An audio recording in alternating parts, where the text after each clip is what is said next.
Doctor Yunus তুমি আরো 5 বছর থাকো, কিন্তু গরিব দুঃখীদের মাইরো না। কারে বলবো আমাদের দুঃখের কথা? জবাবদিহিতে কাকে দিব? আমরাই তো জবাব চাইতেছি, জবাব খুঁজতেছি, কাকে জবাবটা দিব, ঠিক আছে? বা কারে বলবো আমাদের দুঃখের কথা? আমরা তো মনে করেন কখনো মাদক ব্যবসার কাছেও যাই নাই বা মাদকের কাছেও যাই নাই। আমরা একজন সাধারণ হকার। আমরা মনে করেন এখানে দোকান করতাম, দোকান করে ঠিক আছে নিজের ফ্যামিলিটারে কষ্ট মষ্টে চালাইতাম। আমরা হিসাবে দিনমজুরের মতন, দিন আনি দিন খাই, এই টাইপেরই মানুষ আমরা। আমরা সকালে আসি, বিকালে যাই, ঠিক আছে, যা বাজার করি, তিনজন ফ্যামিলি টিল নিয়ে আমরা খাওয়া দাওয়া করে আবার তারপরের দিন এসে দোকানপাট করি। আমরা কোনো মাদকের সাথে কোনো সংযুক্তই ছিল না আমাদের। আমরা খুবই নিরহ মানুষ ছিলাম। এখন যা ক্ষয়ক্ষতি হয়েছে, মাদক যারা বিক্রি করতো বা যারা হত্যাকাণ্ড চালাইছে, ওরা কেউই নাই, ওরা সবাই চলে গেছে, ঠিক আছে। কিন্তু আমরা অসহায় মানুষরা এখন ঠিক আছে এখানেই বসে আছি, কি করমু, কোথায় যামু, কি খামু।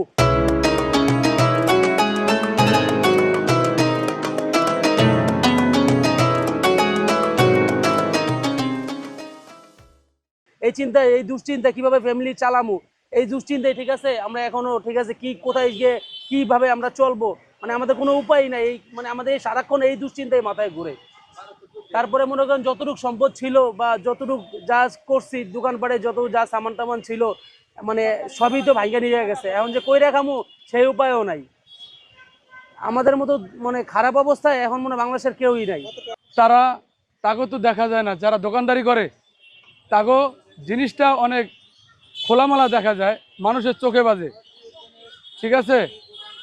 এখন আমরা দোকানদারি করি দেখা আমার জীবনে আমি কালকে যে অত্যাচার, যে আমি মার খাইছি, আমার মায়ের যদি মিডিয়া যদি কোনো টেলিভিশনে দেখেন, আমার হাত মচকায় গেছে, আমার পিঠ পাছা সব ফুলে গেছে। কথাটা বলছেন, এই দেশে ডক্টর ইউনূস, ঠিক আছে, ডক্টর ইউনূস ছিল বা বাইরের রাষ্ট্রে, আজকে গরিবের দুঃখ বোঝে না। এই শরৎ উদ্যান নিম্নে না হইলো 300 কোটি টাকার উপরে মাল খাবার নষ্ট হয়েছে, আমার দোকানপাট সব ভাঙ্গে ফেলাইছে। কিন্তু যারা মাদক মুদক বেছে তারা আহনো চলতেছে। এই যে পুলিশ বাহিনী, আগে যে আওয়ামী লীগ সরকার থাকতে যে গুন্ড বাহিনী লীগ যেরম শুরু করছে এবং অত্যাচার, সিটি কর্পোরেশন ওরা হইলো এমন একটা লোক যার যার দোকান সব ভাঙ্গা ফেলাইছে, সব যার যার মাল বুঝা দেওয়ানো উচিত। এই সিটি কর্পোরেশন এই 3 কোটি টাকার উপরে মাল সব দোকানপাট ঢাকা চাঙ্গারপুর নিয়ে সব বিক্রি করে ফেলাইছে। সরকারের কাছে চাইতাছি যে ডক্টর ইউনূস তুমি আরো 5 বছর থাকো, কিন্তু গরিব দুঃখীদের মাইরো না। তুমি একটা অনেক ভালো মানুষ, তুমি কাজ কাম অনেক ভালো করতেছো, কিন্তু এই সরদ্দি পার্কের যার ক্ষতি হয়েছে, তুমি একটু আল্লাহর রাস্তায় মেহরবানি করিয়া যার যার ক্ষতিপূরণ হয়েছে তুমি দেখো। তুমি দুনিয়াতে কয়দিন থাকবা, তোমার ইমান আমল নেকি সব থাইকা যাইব, কিন্তু মানুষের একটু চোখের পানির দিকে তাকাও।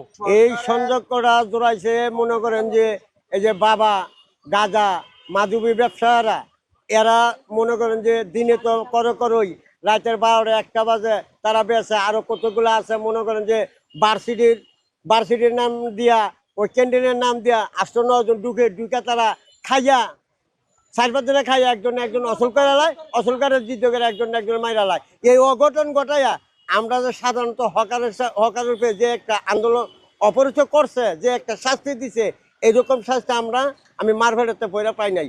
কারণ আমরা এই জায়গায় প্রায় 20-25 বছর ধরে থাকে, যেমন এই পানি দোকান আচ্ছা 42-40 বছর ধরে থাকে। হ্যাঁ, কি করে এই জায়গাতে ভৈরা আছে।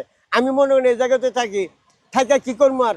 এই যে মনে করেন আমরা পানি বেচা সকালে আই, বিকালে জায়গা 8টা-9টা বাজে জায়গা, তারা তো সারা রাত্র থাকে, মাদক ব্যবসা করতে আছে, গাঁজা ব্যস্ত আছে, মনে করি আইতে আছে যাইতে আছে খাইতে আছে। তারা তো রইল বেলা। সাধারণত লোকের আমরা যে একটা কষ্ট দিছে, এই যে কালকের থেকে এই পর্যন্ত আমরা এখানে বসে আছি না খাইয়া না লইয়া, আমরা কি করবো, কোথায় যাবো, এই চিন্তা তো কিন্তু কেউ করে নাই। এই যে আজ পর্যন্ত দেয় নাই। মনে করি যে কালকে একটা আমার গাড়ি ভেঙে গেছে 20,000 টাকা দামের, আমি কই যাবো পামু? আমার কাঁচা বাচ্চা লোক না খাই মরতে হইব। হ্যাঁ, ভার্সিটি এলাকায় বড় বেশি হলো আপনার প্রশাসনের লোক বেশি। প্রশাসনের লোকেরা বড় অফিসার যারা আছে, মনে দারগা আছে, সেকেন্ড দারগা আছে, এসআই আছে, তারা আসে পাড়াইলে ও তারা আগে ফোন করে দেয়, হ্যালো আমরা আইতে আছি তো। হ্যাঁ, বাগ্যাতায় বুঝেননি, বাগ্যাতায় ওই তাগরা মুট করে দিয়ে দেয়। সাধারণত পাবলিক খাইতে যায় করে ধরে নেয়, কিন্তু মেন যারা তাদের নেয় না, তাদের না। এই মাদক ব্যবসার লগে কিছু মনে করেন যে ছাত্র, কিছু বড় লোক, কিছু মনে করেন যে যেমন একটা ম্যাজিস্ট্রেট লোক কথা কইতে পারে, সেইসব লোকেরা এই তাদের লগে জড়িত আছে।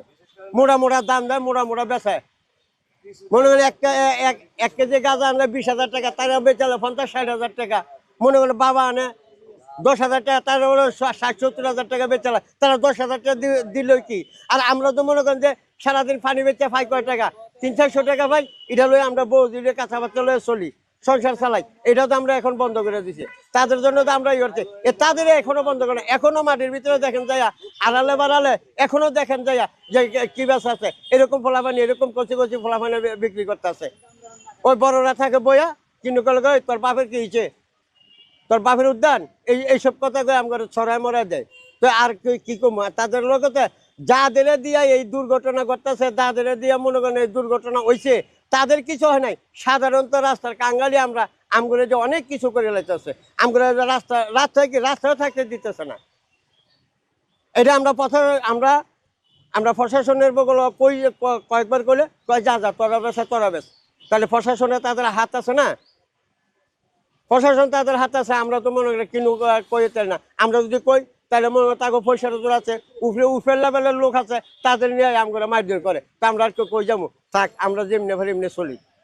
তো এর ফলেও আমরা এই অপমান করছে, এই মারধর করছে। কালকে তো মনে হয় যেই বাড়ির বাইরেছি বলার বাইরে, এর আগের রাতেও বাইরেছি। এখন তো মনে করেন রাতে 12-1টা বাজে তারা চলতে আছে। আমরা অল টাইম থাকতেছি, দিন রাত সবসময় আমরা বসবাস করি, করিল হকারি, ঠিক আছে। আমরা হকার করিয়া আমরা সুখে থাকতে পারতেছি না। কেন? যারা বহিরাগত লোক আসছে, যারা গাঁজা বেচতেছে, যারা খাইতেছে লইতেছে, তারা সব লোক ভালো আছে। আর আমরা হকারি করিয়া আলু চপ, পেঁয়াজ, চিকেন, মাশরুম বেচা আমরা থাকতে হয়েছে প্রতিবন্ধের ঘরে বসা। কেন? আমাকে ব্যবসা পরিচয় নাই, সামনে করবান আমাদের পরিস্থিতি আরো 4-5 জন আমার কর্মকর্তা ওরা থাকতে, ওরা গেছে বাড়িতে।